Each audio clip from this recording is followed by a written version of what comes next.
The largest economy in Southeast Asia, Indonesia, a diverse archipelago nation of more than 300 ethnic groups, has charted impressive economic growth since overcoming the Asian financial crisis of the late 1990s.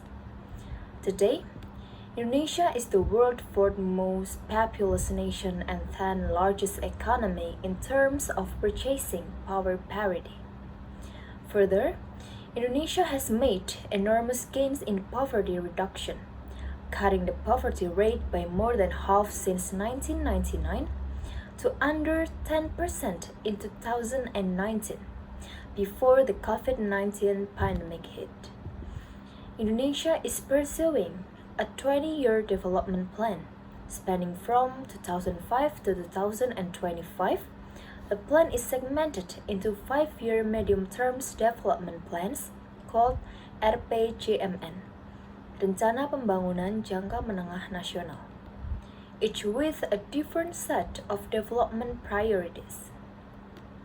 The current plan, the last phase of the 20-year vision, aims to further strengthen Indonesia's economy by improving the country's human capital and competitiveness in the global market. Indonesia successfully concluded the G20 presidency in November 2022 and held the Asian chairmanship in 2023, showcasing leadership in representing developing nations' interests and capacity to play a more active and strategic role in working together with developed countries to achieve sustainable post-pandemic recovery and grow stronger amid global uncertainties.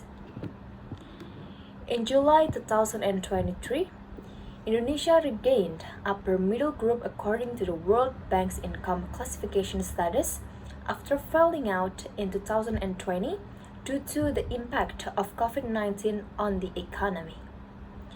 With the post-pandemic recovery underway, poverty reduction has achieved a boost. As of March 2023, Indonesia's poverty rate was at 9.36% after having risen to 10.2% in September 2020.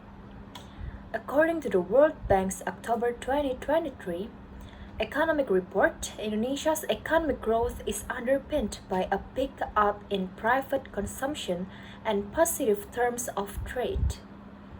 GDP growth is projected at 5.0% in 2023 to an average 4.9% over the medium terms in 2024 until 2026. Nevertheless, downside risks from the global economic environment are high and could weigh on Indonesia's growth if they materialize. Indonesia achieved a notable success in reducing its stunting rate from 37% in 2013 to 21.6% in 2022.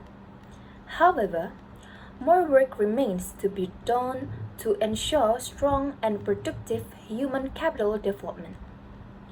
A World Bank study revealed that the loss of learning caused partly by the closing down of schools during the COVID-19 pandemic would be equivalent to about 11 months of loss in language and math among fourth-grade students, and would have repercussions of Indonesia's next generation if the losses are not remediated.